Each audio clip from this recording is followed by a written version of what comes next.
It's a story that's borrowed from the Middle Ages. You know, you poison him, you shoot him, you stab him, but he jumps up. This is the beast that will not die.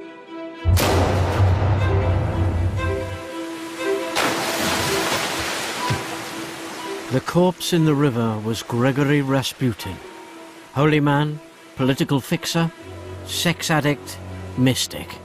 If you were with him, you thought he was a great seer. But if you were against him, he was the most sexually depraved monster in history. This is the story of the rise and fall of one of the most charismatic and controversial figures in the 20th century. In life, he divided the nation, and in death, he tore it apart. You've got to get rid of this man because he represents a tremendous threat to the survival of the regime. It's a very dark and frightening time in which people really do feel that the world that they've known is about to slip away. There's going to be a revolution. The monarchy is going to collapse. Who was this extraordinary man? How did he become the most powerful and most hated man in Russia? Who really killed him, and why?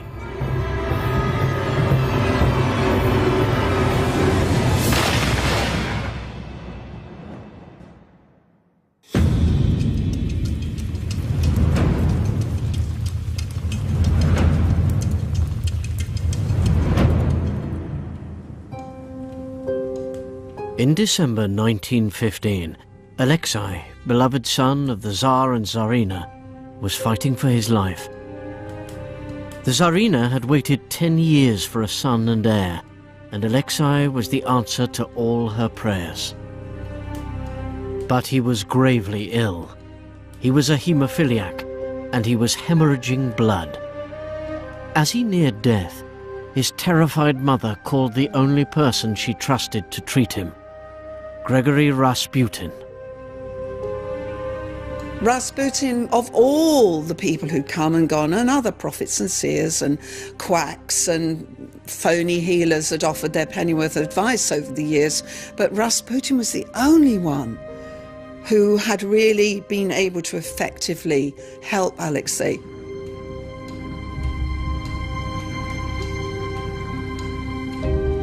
I think of him as a sort of people whisperer, human whisperer. When Rasputin came into the room, when he prayed and spoke with this extraordinarily sonorous, calming voice, it had some kind of tranquilizing effect on him. But more importantly, Rasputin was able to kind of calm and soothe the Tsaritsa. And as she calmed, the boy was reassured. The next day, the child was well again. It was a miracle. And of course that confirmed to her that this was some kind of figure sent from God almost.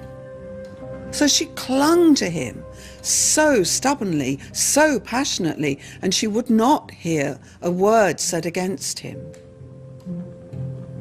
The boy's illness was a state secret.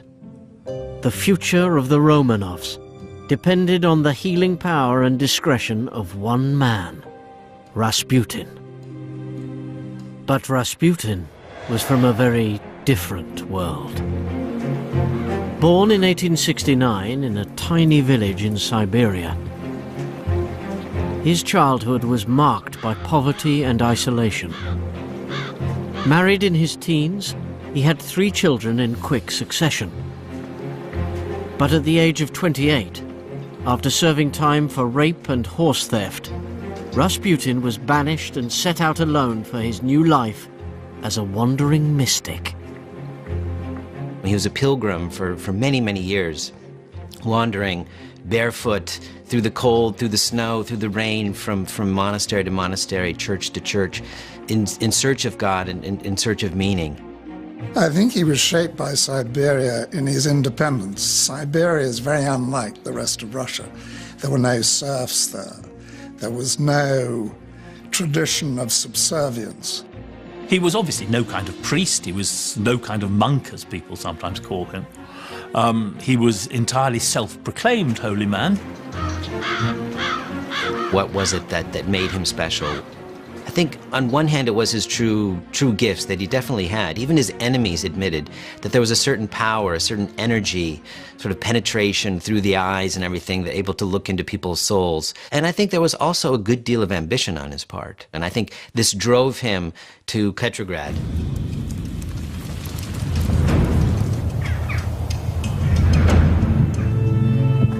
After 8 years of wandering, Rasputin arrived in Petrograd, where the city was a hotbed of sex, sin, and revolution. It was full of bored, rich ladies in search of spiritual enlightenment, exactly what this ambitious holy man from Siberia was offering. It was very fashionable amongst aristocratic society in those days to patronize these kind of mystics and healers, because there was a terrible ennui infecting the Russian aristocracy. They were always searching for something more beyond their normal everyday lives. It's a way for the elite to have contact with peasant Russia. And there's a certain hunger there. There's a sense of immediacy, of that this is the real Russia that they're touching. Rasputin soon became a celebrity, with a horde of aristocratic groupies, including Russia's First Lady. On the 1st of November 1905, he was summoned to a meeting with the Tsarina. She was instantly captivated.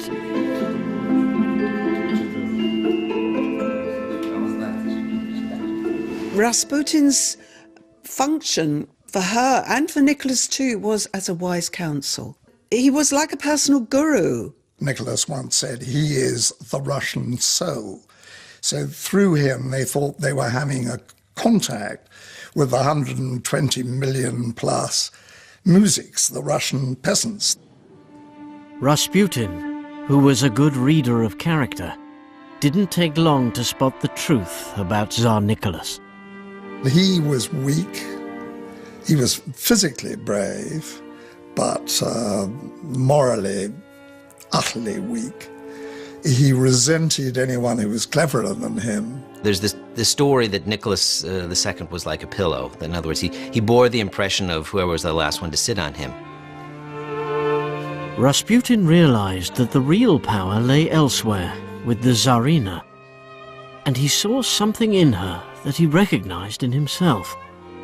They were both outsiders at court. She was a German-English princess. He was a Siberian peasant.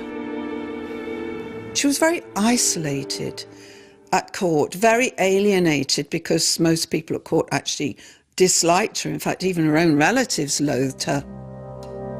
She herself was awkward in that society and felt herself very disliked and unhappy in that society. It made her personally want all the more to feel that she was in communion with the greater, the real Russia outside that world. Rasputin's visits to the palace became more and more frequent. He had access that no one else enjoyed. I think Rasputin's relationship with the Tsarina is probably key to this whole story. The Tsarina was besotted with Rasputin and his spiritual power, but there was another much darker side to him, as she was about to discover.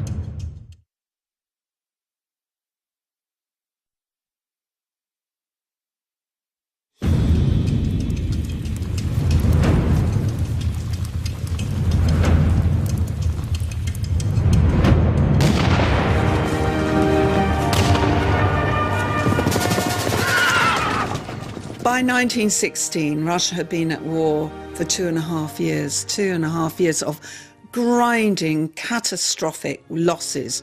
There is this great deadening weight of fatalism, of Russia just going on the path to destruction.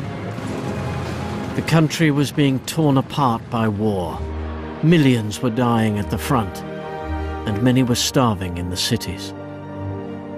You've got a people worn down by shortages, by hunger, by cold, by deprivation, while the aristocracy are out clubbing and wining and dining and still drinking champagne and eating caviar. By now, Petrograd was increasingly dangerous, especially for the rich and famous. The Tsarina had insisted Nicholas put a watch on Rasputin to keep him safe. But what the secret police discovered came as something of a surprise. At 10:15 in the morning, Rasputin was followed to number 8 Pushkinskaya Street, to the prostitute Tregobova, and thence to the baths.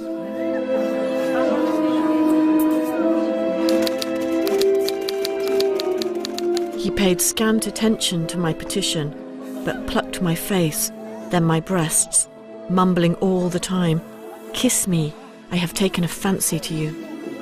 Month after month, Rasputin was observed with women, or leaving to get drunk at all hours. This saintly, holy man was leading a double life.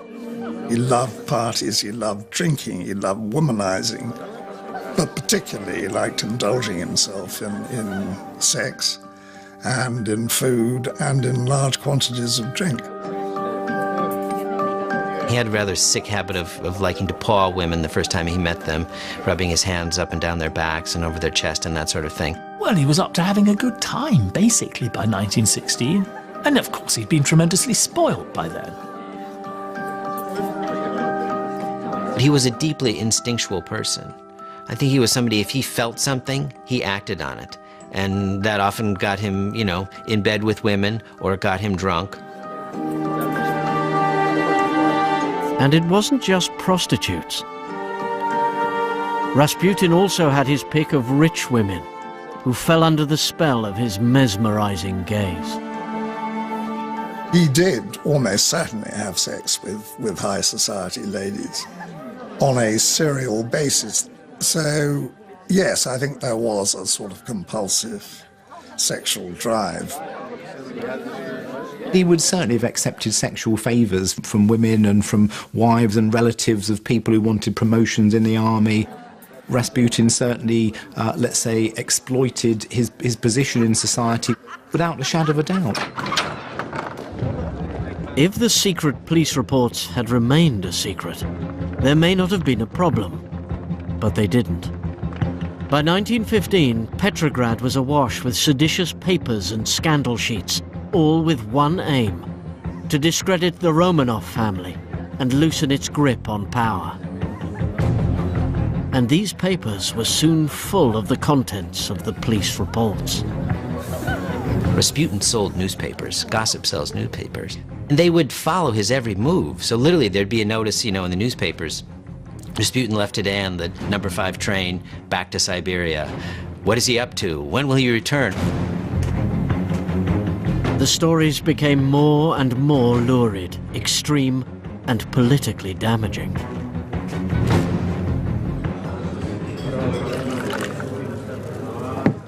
Supposedly at a restaurant in Moscow called the Yar, Rasputin got up, pulled his pants down,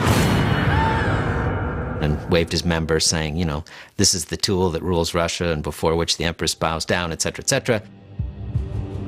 It's very clear that this was a manufactured scandal. Ultimately, the stories served a purpose, and the purpose was to tarnish the image of the ruling house and lead to revolution, ultimately. It was widely known that Rasputin did mix sex and religion.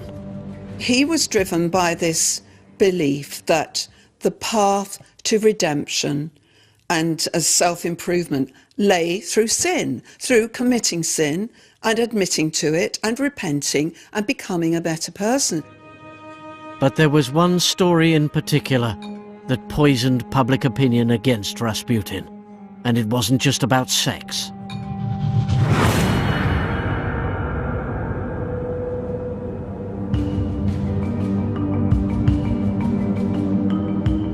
Rasputin was at one point accused of being a member of the Khlisti, a very extreme sect that were involved in sexual flagellation and all kinds of orgiastic behavior. Calling someone a Khlist in 1915 Russia would be like calling someone a communist in 1950 America.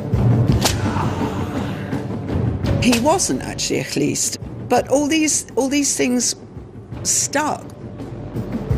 In the face of this onslaught, the Tsarina remained faithful to her spiritual guru, at great personal cost. The rumours rot whatever lingering affection there was for the emperor and empress. They were very beleaguered in those war years, increasingly isolated. There's increasing threat of revolution and turmoil and huge amounts of criticism being thrown at them. Rasputin offered them comfort at a time when very few other people could do that. Outside the bubble of the imperial palace, Russia was being torn apart. And by the summer of 1916, the Tsarina was particularly isolated. Nicholas had gone to the Eastern Front, where the war was going badly for Russia, and she was left alone. He's living in a dreary hotel, the Hotel Bristol, and going for long walks and looking at Hollywood 8-reeler films in the evening and writing all the time to his darling wife, and totally in some sort of vacuum. With the Tsar so far away, Rasputin took a step closer to power in Petrograd, where the Tsarina was running the home front. The relationship between Alexander and Rasputin accelerates quite intensively. And so during those war years, during that intense period of isolation, she clung ever more to him and more sought his advice on matters of state. I think it's incredibly important that Rasputin is not seen just as somebody who can keep the heir to the throne safe, but can be that backbone that Nicholas sorely lacks. Rasputin had a view on every aspect of the war effort. And through the Tsarina, he began to send messages to Nicholas at the front. I think at times he must have had to let it wash over him because it was just endless. You know, sometimes 2 or 3 letters a day, page after page after page of be strong, do this, do that, do the other. By the second half of 1916, it's becoming very clear that Russia is heading towards a crisis. Rasputin also exerted his influence in Petrograd, choosing cabinet posts for his friends and allies. There was this waltz of the cabinets. They were coming, they were going. There was complete instability at the heart of a nation at war. In 1916 alone, there were 4 prime ministers, 4 interior ministers, 3 foreign ministers, and 2 war ministers. So he clearly is now sort of involving himself in the highest sort of government affairs that you could imagine.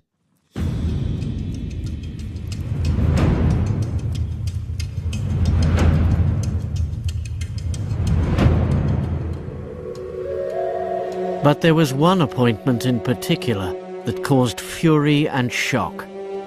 Rasputin decided that his friend, Protopopov, should be made Minister of the Interior, one of the most powerful offices in wartime. Nicholas was alarmed at the suggestion and tried to resist. Our friends' opinions of people are sometimes very queer. Therefore, one must be careful, especially with high offices. At Rasputin's urging, the Tsarina wrote again. 8 days later, Protopopov was appointed Minister of the Interior. Rasputin suddenly is able to appoint people to run his great country, and he does so with some relish and with disastrous consequences. Rasputin was at the pinnacle of power, running the country at the Tsarina's side. But this powerful bond between them was about to trigger the most shocking scandal of all, and one that threatened to destroy the monarchy. Faked photos and lurid jokes spread through Petrograd claiming the unthinkable.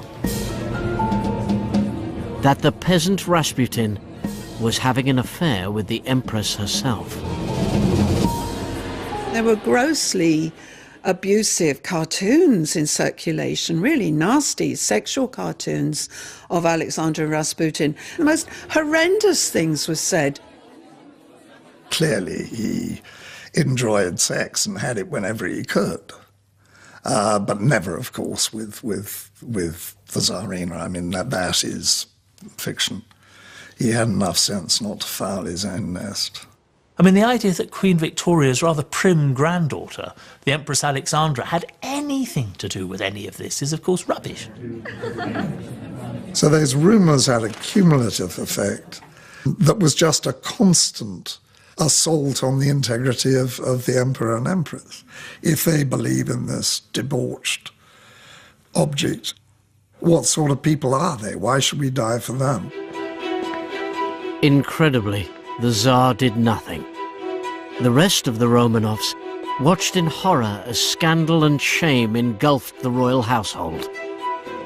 They're inundated with all these rumours and, complaints. They also, I think, to some extent, in certain cases, feel personally humiliated that some slightly sort of, shady peasant has wormed his way into the confidence of the Tsar and the Tsarina. And they're terrified that this will undermine the monarchy's prestige and bring about a revolution.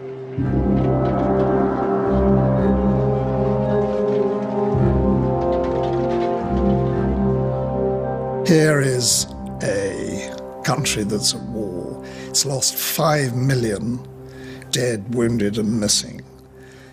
It has rampant inflation. It has a great shortage of food. It has strikes going on. It is in a desperate way.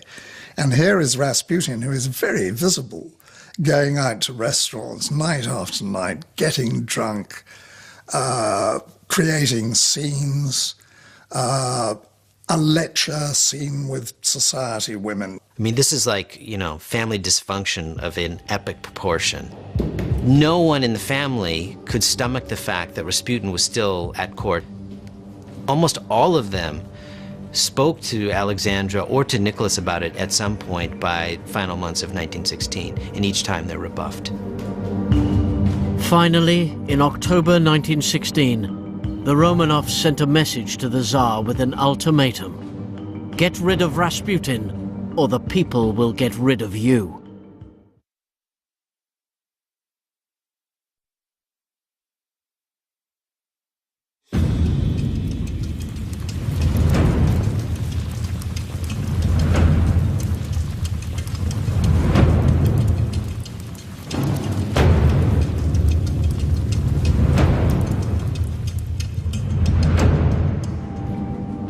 Grand Duke Nikolai Mikhailovich goes to speak to Nicholas at the headquarters and has written a letter saying, you need to get rid of Rasputin.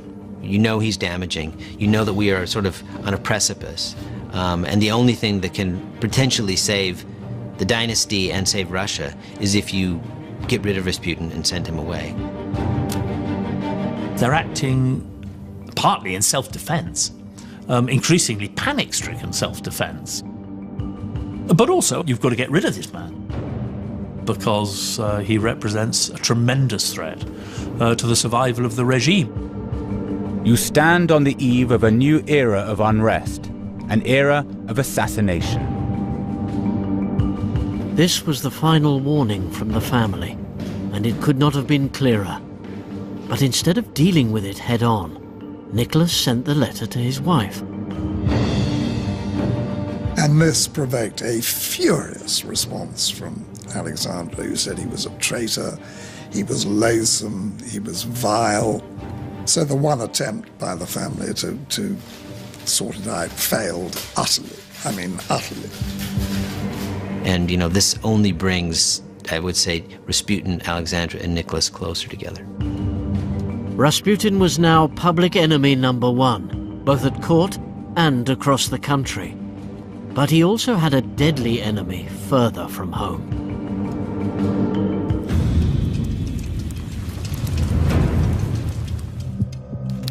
London was taking a very keen interest in events in Petrograd, and in Rasputin in particular.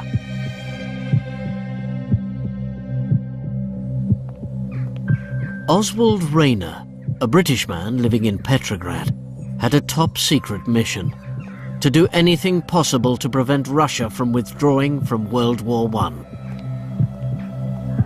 Oswald Rayner was actually the person responsible for intercepting telegrams and communications of all kinds. The British intelligence mission were literally eavesdropping and reading classified exchanges between a whole host of people in Petrograd by the hour. Rayner had useful connections in royal, aristocratic and political circles. There was one name he heard mentioned more than any other. It was like the breaking of the surf on a shore. All you ever heard was Rasputin, Rasputin, Rasputin. Rayner was especially interested in Rasputin because of a telegram he'd written to Tsar Nicholas on the outbreak of war 2 years earlier. And he wrote to Nicholas begging him not to go to war, and saying it would be the ruin of Russia. He foresaw night, he foresaw much blood, he foresaw the end of Russia as it was. Thou art the Tsar, father of the people. Don't allow the madmen to triumph and destroy themselves. He's against the war right from the start, but he's savvy enough to know that the influence that he's built up over the last 5-6 years could go in a puff of smoke if the royal family goes.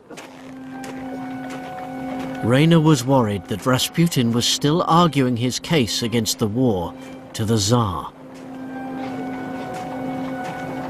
If Russia pulled out of the war, Britain would be exposed to the full might of the German army on the Western Front.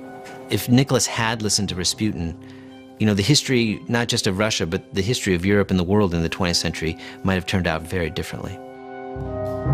Another rumor picked up by Rayner was even more alarming. That Rasputin wasn't just a pacifist, he was actually a German spy out to destroy Russia itself. Russians don't want to sort of look in the mirror and say, well, maybe we're to blame. No. If we're not winning this war, it can't be our fault. There must be some hidden hand at work. And they grasp at this idea of treason and pin it on Rasputin and on Alexandra. The fact that the Tsarina was Anglo-German only added to the people's fears. There's a long tradition of people of German origin at court, you know, and indeed the Empress herself is called a German. A mood of panic, hysteria, spy mania dominates Petrograd. It's all absolute nonsense, but it's very damaging. And the British and French did to some extent believe the rumours because much of the Petrograd high society world from which they got their information believed it.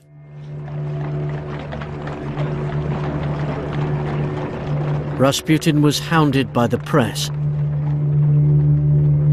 British intelligence had him in their sights. The Romanov family wanted him gone, and the Russian public hated him. From 1915 onwards, Rasputin received a steady stream of anonymous death threats. No mercy will be shown to you. Our hands will not shrink. Wherever you go, death will follow you.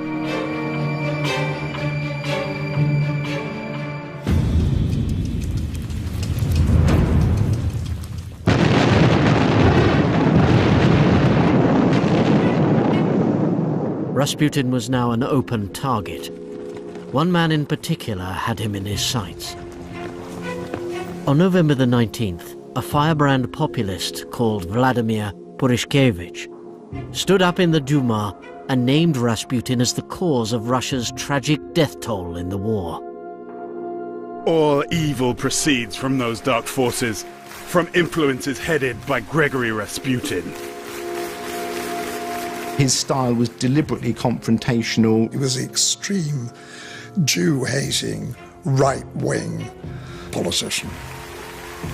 Many of the Duma politicians, including Purishkevich, believe in this myth of dark forces, so-called, swirling around Nicholas and Alexandra in the court. Purishkevich had an avid spectator at the Duma that day. He was called Prince Felix Yusupov.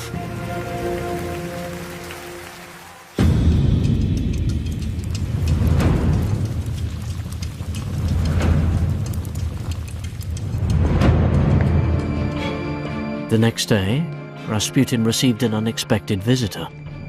It was Prince Felix. Felix Yusupov was a flamboyant figure in Petrograd, a cross-dressing homosexual. He was a member of the Romanov family by marriage. He told Rasputin he needed healing. Felix Yusupov came from the richest family in Russia. He was the kind of spoilt, sybaritic, hedonistic aristocrat of the period who, even when he came to Britain to study at Oxford, brought his Russian chef, his French chauffeur, and even his polo ponies with him. There's talk about how he's ill and that Rasputin is going to treat him, and he describes in his memoirs the strange moment where he lies down, you know, and Rasputin passes his hands over him. His face was so close to mine that I saw only his eyes. Then he began to make passes over me with his hands. Rasputin's hypnotic power was enormous.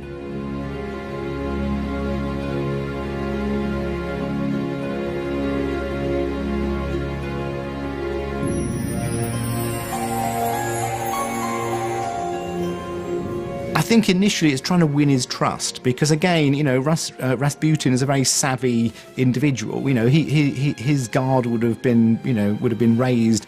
You know, I think in the whole story of Rasputin, Prince Felix Yusupov is one of the most repugnant, if not the most repugnant, people that you run across. His motivation for really sort of trying to get close to Rasputin is the desire to kill him.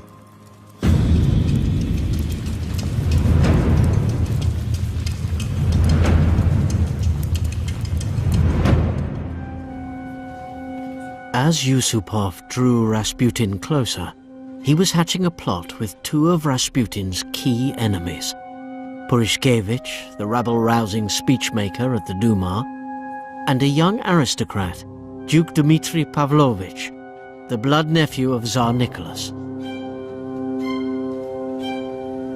The people who conspire to murder Rasputin are not revolutionaries. They are three total reactionaries. The objective was simple enough: to find a way to lure Rasputin to Yusupov's palace, where they could kill him. The plot would exploit Rasputin's greatest weakness, his love of beautiful women. Yusupov was married to the most beautiful woman in Petrograd. He told Rasputin she was a nymphomaniac and asked him to come and cure her. The date of the meeting and Rasputin's fate was set. Did Rasputin have any doubts about this meeting? Some months earlier, his secretary claimed that Rasputin had dictated a letter to the Tsar foreseeing his own death. If it was your relations who have wrought my death, then no one of your family, that is to say, none of your children or relations, will remain alive for more than 2 years. I shall be killed. I am no longer among the living. Rasputin knew there were people out there gunning for him, yes. He kind of had no illusions as to how much he was hated. Rasputin clearly foresaw his own demise, and I think he certainly expected to die at some point, yes, and die violently.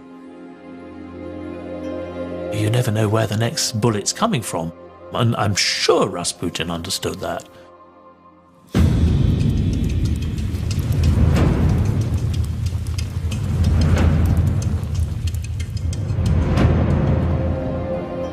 Yusupov set the scene for the murder with fanatical relish. He refurbished his palace and laid out a sumptuous feast of cakes and wine, all suffused with poison. The whole murder and the plot was like a line from his favourite author, Oscar Wilde. There was this sort of crazy romanticism. He was going to be the hero, he was going to be the assassin. And again, this is what makes him, I think, just such an odious figure. He goes on at such great length about how he set the stage and the individual items in the room as basically a way of saying, look at me, the aesthete, look at my fine taste, look at my sensibilities, and look at my great wealth. If I'm going to kill a man, I'm going to do it in a beautifully furnished room. Rasputin had less than 12 hours to live.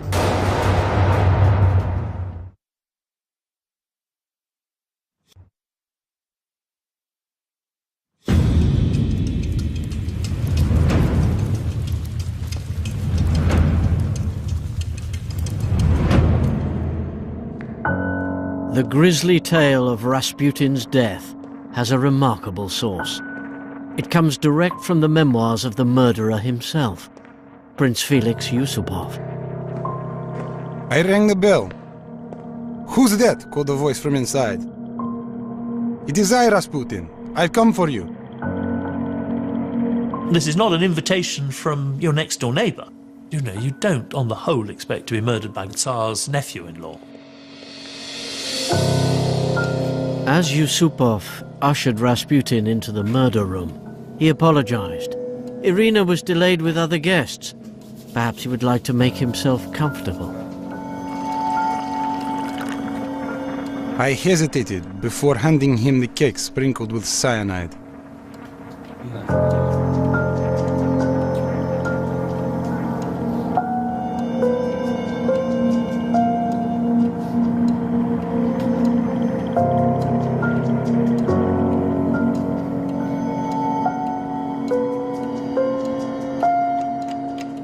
The poison should have acted immediately, but to my amazement, Rasputin went on talking calmly. Time went by. The clock said 2:30. The nightmare had lasted 2 hours. Yusupov went to consult with his fellow plotters, who were hiding upstairs.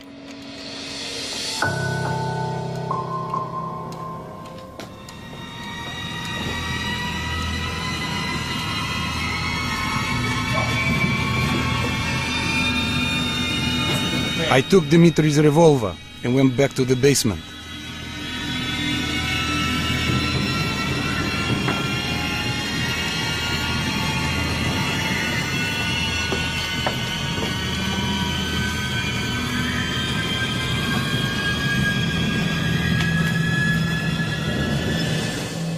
I aimed at his heart and pulled the trigger. Rasputin gave a wild scream and crumpled up.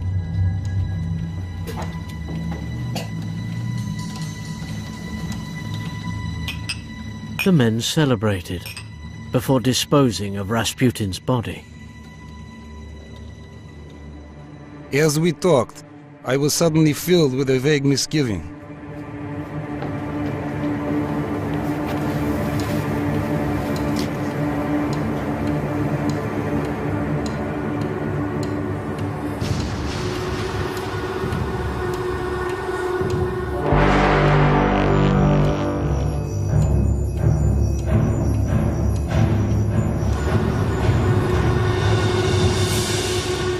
The devil, who was dying of poison, who had a bullet in his heart, must have been raised from the dead by the powers of evil.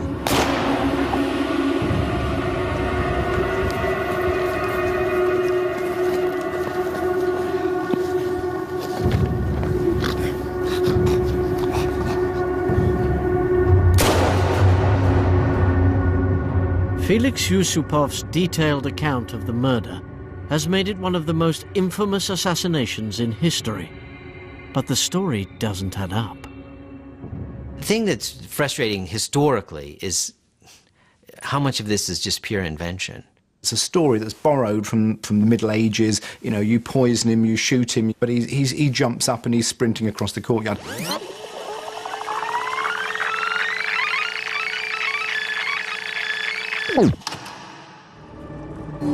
The autopsy report, in my view, very factually says there is no sign whatsoever of poison in this man's system. It's possible that no poison was really even administered.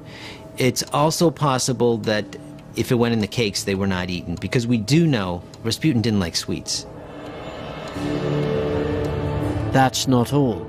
Autopsy photos later show that Rasputin was shot 3 times by 2 different guns.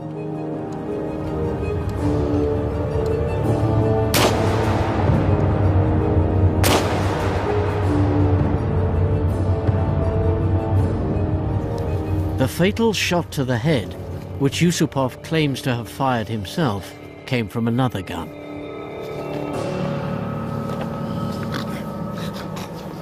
Modern-day forensic specialists can pretty much say which caliber bullets would have caused certain wounds. It's highly probable that the wound was caused by a Webley unjacketed round. The unique thing about a Webley handgun is that they were only issued to British personnel.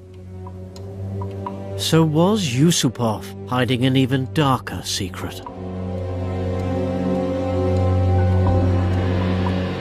It was a plot that was steered and coordinated by British officers in the first place.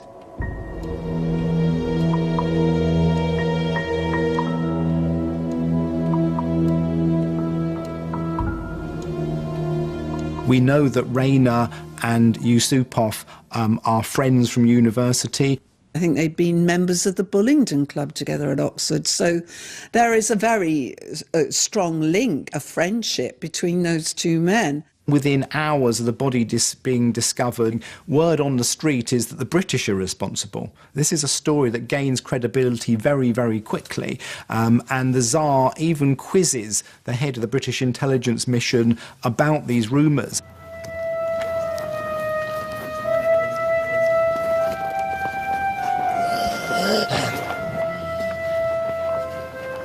On the surface, the British had very, very good reasons to see Rasputin done away with, because, of course, he was preaching an end to the war.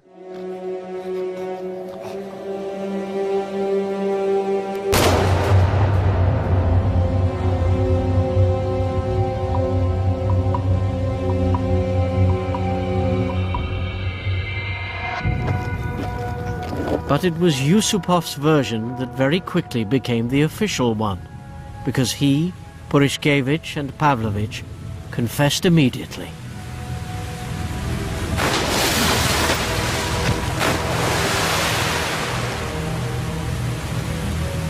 Yusupov was sent to the country, Pavlovich was posted to Persia, and Purushkevich walked free. It was a great act of patriotism to kill Rasputin. People went into the churches and lit candles and prayed and celebrated him on the streets for having got rid of this monstrous creature, Rasputin. The Tsarina alone was devastated. She placed a letter inside Rasputin's coffin. My dear martyr, give me thy blessing, that it may follow me always on the sad and dreary path I have yet to follow here below. But Rasputin had left behind a curse, not a blessing. If it was your relations who have wrought my death, then no one of your family will remain alive for more than 2 years. Rasputin's murder was grotesque and savage and botched. In many ways, as grotesque and botched and savage as the ultimate murder of the Romanovs themselves. 2 months after Rasputin's death, the Tsar was toppled from power. And on the 17th of July 1918, the whole family was executed.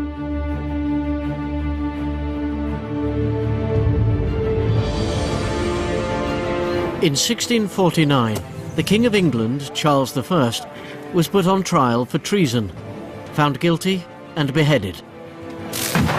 But could Charles have avoided his brutal death? And why is his fate entwined with the will of an ordinary soldier named Oliver Cromwell? It's movie night over on our brand new channel Spike with The Expendables 2 next. Here on Channel 5, things are far from harmonious for Alex Polizzi as she tackles a musical-themed B&B in Torquay in the new Hotel Inspector.